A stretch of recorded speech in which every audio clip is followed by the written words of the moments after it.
इत्मीनान है, अल्लाह के ज़िक्र में दिलों का चैन है। लोग बहुत सारा माल, बहुत सारी दौलत, बहुत सारी अकल और बहुत सारा शऊर होने के बावजूद बेसुकून हैं। जिस चीज़ ने ज़माने को तकलीफ़ में मुब्तला कर दिया है और जो चीज़ ढूंढने से नहीं मिलती वो इत्मीनान है, वो करार है। लोग भीख मांगते हैं, मिन्नत करते हैं, दुहाई देते हैं कि कहीं से सुकून की दौलत मिल जाए, लेकिन वो मुयस्सर नहीं आ रही। बड़े बड़े लोग हैं और मैं अर्ज़ कर चुका हूँ कि मालदार भी हैं और अक्लमंद भी हैं, बाशऊर हैं, पढ़े लिखे हैं, पर कल्बी सुकून, राहत, इत्मीनान, चैन उन्हें मुयस्सर नहीं आ रहा। रातें जाग कर गुज़र जाती हैं, दिन आजमाइश में बीत जाता है। वो कभी उसके लिए ठंडे इलाकों का सफ़र करते हैं, कभी दोस्तों की मजलिसों में जाकर के बैठते हैं, कभी घर से दूर अकेले में तन्हाई में वक्त गुजारने की कोशिश करते हैं, लेकिन दौलत सुकून नापैद होती है, मुयस्सर नहीं आती।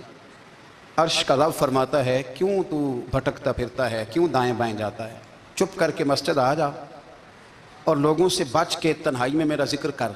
अल्लाह मिलेगा क्या? फरमाया, आला बिज़िक्रिल्लाह तत्मइन्नुल कुलूब, मैं तेरे बेचैन दिल को चैन अता कर दूंगा।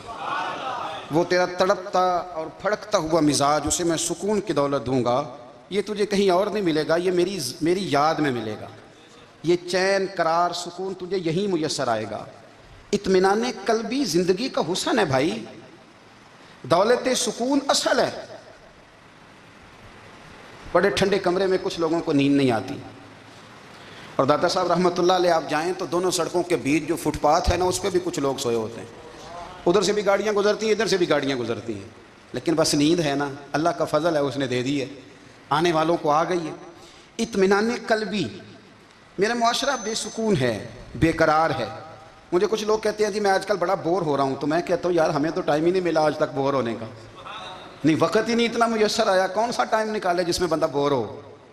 वो तो है कि इंसान कुछ फारिग हो, कहीं उसके पास गुंजाइश हो तो बोर भी हो ले। कैसे बोर हो लेते हो? ये क्या होता है बोर होना? ज़िंदगी में इतना वक्त ही कहाँ है कि इंसान बोर होता फिरे और ये तसव्वुर बनाता फिरे कि मैं बड़ी आजमाइश में हूँ, तो मैं बड़े बोर हो रहा हूँ, तो मैं बड़ी तकलीफ़ में हूँ। तो वक्त बहुत ज़्यादा है हमारे पास, लायानी कामों में ज़ाया बड़ा होता है, तो हम बोर होते हैं, परेशान होते हैं। अल्लाह फरमाते हैं कि जो मेरी याद है ना, लेकिन उसका भी एक तरीका है याद का। उस तरीके से अगर मेरे रसूल करीम अलैहिस्सलाम ने फरमाया, अल्लाह का जिक्र इस तरह करना कि देखने वाला तुम्हें दीवाना समझे, लोग समझें कि कोई मजनून है, कोई जुनूनी है, कोई पागल है। यहाँ अल्लाह ताला माफ़ करे, आप जिक्र की मजलिस छेड़ें, आप नाज शरीफ की मजलिस छेड़ें तो बहुत सारे लोग प्रोफेसर बन जाते हैं, वो सारी नहीं हिलाते, उनकी ज़ुबान ही हरकत में नहीं आती। हालांकि रब करीम का जिक्र इस तरह करो कि देखने वाला तुम्हें दीवाना समझे, कहीं और खोने की ज़रूरत ही नहीं। मेरे हबीब गोया हमें फरमाते हैं, तो रब के ज़िक्र में इस तरह खो जा कि तुझे दुनिया का ख्याल ही ना रहे, तुझे फिर दुनिया की होश न रहे। लेकिन अगर नमाज में भी ख्याल गैर आए, ज़िक्र में भी तवज्जो कहीं और हो, ज़िंदगी में वो अजीब लम्हा था, वो मेरे साथ था और मैं तन्हा था। अगर माहौल ये हो कि आप कहीं जिस्म के साथ तो मौजूद हों, रूह मौजूद ना हो, तो फिर लज्जत ज़िक्र भी मुयस्सर नहीं आती, फिर कैफ नहीं हासिल होता। याद रखें कि इस तरह खो के रब की याद कहाँ से कैफ आएगा? उलझ ही बड़ा गए हैं।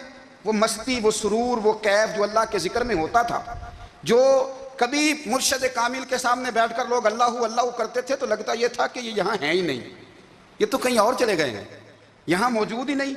लेकिन अब वो मौज नहीं, वो शौक नहीं, वो दर्द नहीं, वो ज़ेब नहीं। इकबाल तड़प के कहा करते थे, खिरत की गुत्थियाँ सुलझा चुका हूँ, यार अब मुझे साहिबे जुनू कर दे, अल्लाह मेहरबानी फरमा, वो कैफियत दे, वो सुरूर दे। जिंदगी में अगर इत्मीनान चाहते हो तो कभी कभी सब कुछ भूल के ना तो मस्त हो जाया करो रब की याद में। कभी कभी छोड़ दें दुनिया, छोड़े यार मोबाइल, किसी वक्त करें इसको बंद, छोड़े इस बात का ख्याल कि फलाने ने सलूट किया है कि नहीं की, छोड़े।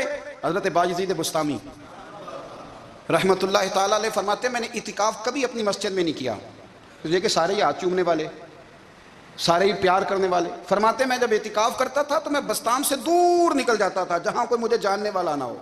उठ बुल्लिया चलो थे बसिए, जिथे वस देनी सारे अन्ने, نہ کوئی ساڈی ذات پچھانے تے نہ کوئی سانو منے. چل ادھر چلے, اٹھ بلیا چلو اتھے وسیے جتھے وسدے نہیں سارے ہی انے. نہ کوئی ساڈی ذات پچھانے تے نہ کوئی سانو. اتنا شوق ہے سلوٹ کرانے کا, اتنا شوق ہے تعارف کرانے کا, اتنا شوق ہے اپنا بتانے کا. تو یہ چیز غلبہ کر جاتی ہے, پھر نام رہ جاتا ہے, روح نہیں رہتی, پھر وجود رہ جاتا ہے, پھر باطن کی کیفیت نہیں رہتی. خدا را اپنے آپ کو بے چین نہ کرو, بے قرار نہ کرو, بے سکون نہ کرو. رب کی یاد میں آ جاؤ, درود و سلام میں آ جاؤ, نعت کے حسن میں آؤ, تلاوت کی دنیا میں آؤ, سجدوں کے نور میں آؤ. آؤ کبھی کھول کے دل مسجد کی صفائیاں کریں.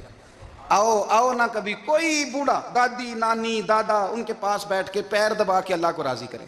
یہ کیف والی جگہ ہیں, یہ سرور والی جگہ. اتنی بے چین ہماری زندگی ہے, بے قرار ہے, تڑپتے ہوئے لوگ, لڑتے ہوئے لوگ. ایسے لگتا ہے ابھی ایک دوسرے کا گریبان تھام لیں گے. بے قرار, بے چین. کسی کو انتظار کا کہا جانا کہ 10-20 منٹ کسی کا انتظار کرو, تو بعض لوگوں مجھے ایسے لگتا ہے جیسے ان کا کلیجہ پھٹ جائے گا. ڈاکٹر کے انتظار میں بیٹھے ہیں تو بڑے پریشان ہیں. کسی کو ملنے گئے ہیں کو آدھا گھنٹہ بیٹھنا پڑ گیا تو بڑی دقت میں ہیں. اپنے آپ کو سکون دیں. آپ یقین کریں بڑا مزہ آتا ہے کبھی کسی کا انتظار کرنا پڑے تو 2-4 تسبیح درود شریف پڑھی جاتی ہے.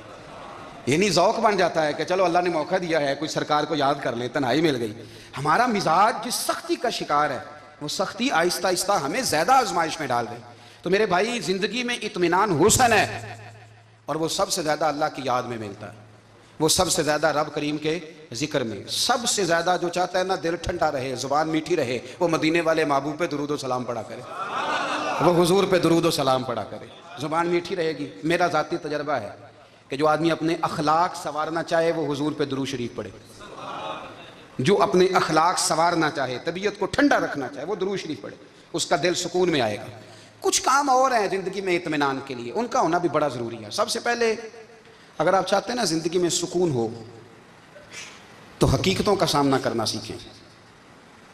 آپ جو ہیں وہ رہنا سیکھیں, جو آپ نہیں ہیں وہ بننے کی کوشش نہ کریں. حقیقت کا سامنا کرو گے تو زندگی اطمینان میں آ جائے. ہم نے نا بہانے بنا لیے ہیں, ہیلے بنا لیے ہیں, جھوٹ کے سہارے اپنے آپ کو اونچا کر لیا. ایک آدمی سے کہا جاتا ہے تو رشوت نہ لے, تو کہتا ہے میں غریبوں سے نہیں لیتا. تو میرا سوال یہ ہے کہ امیروں کا حساب لینے کی اللہ نے تیری ڈیوٹی لگائی ہے, تیرے ذمہ لگایا ہے کہ تو امیروں کا حساب کر. تمہیں کیا ضرورت پڑی ہے؟ ہم نا بہانہ کرتے ہیں. رشوت لینے والے کا الگ بہانہ ہے اور سفارش والے کا الگ بہانہ ہے. حقیقت کا سامنا کریں. حقیقت کا جو میرے ذمہ داریاں ہیں وہ میں نے پوری کر لی, جو آپ کی ذمہ داریاں ہیں وہ آپ جان نہ چھڑائیں. حقیقت پسند بنیں. میرے رسول کریم پھر پڑھیے درود شریف صلی اللہ تعالی علیہ وسلم. حضور صلی اللہ علیہ وسلم نے فرمایا کہ میری بیٹی سیدہ فاطمہ الزہرا رضی اللہ تعالیٰ عنہا صرف جنتی نہیں, جنتی عورتوں کی سردار ہے.